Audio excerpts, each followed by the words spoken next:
On a dark and stormy evening, little Luna, a curious gray kitten, had wandered too far from home. She'd been chasing butterflies all afternoon, not realizing how far she'd strayed from her cozy porch. As the first raindrops began to fall, panic crept into her tiny heart.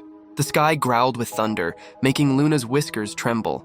Each flash of lightning illuminated the unfamiliar path ahead, casting scary shadows that made everything look different. Trees she once played under now seemed like towering monsters, their branches swaying menacingly in the wind. Scared and soaked to her fur, Luna tried to retrace her steps, but the rain had washed away all familiar scents. She darted from one spot to another, her little paws splashing in growing puddles. "Meow, meow," she cried, hoping her mother would hear her over the storm's rage.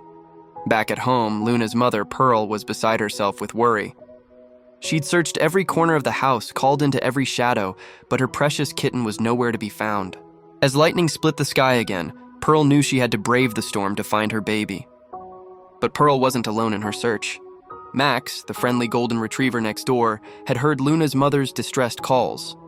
Despite dogs and cats usually being at odds, Max had always had a soft spot for the little family. He bounded over, his powerful nose already picking up Luna's scent despite the rain. Together, Pearl and Max searched through the neighborhood, Max's nose leading the way while Pearl called out for her kitten. The rain kept pouring, but they wouldn't give up. Through puddles and mud, past empty streets and dark houses, they pressed on. Finally, Max's ears perked up. He'd heard something, a faint meowing coming from a cluster of pine trees. There, huddled between the roots, was little Luna, shivering but safe.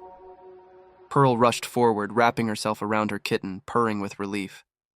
That night, as the storm gradually faded away, Luna snuggled safely in her bed, grateful to be home. And from that day forward, Max became a regular visitor, watching over both mother and kitten. A reminder that sometimes the best friendships come from the most unexpected places, especially on dark and stormy nights.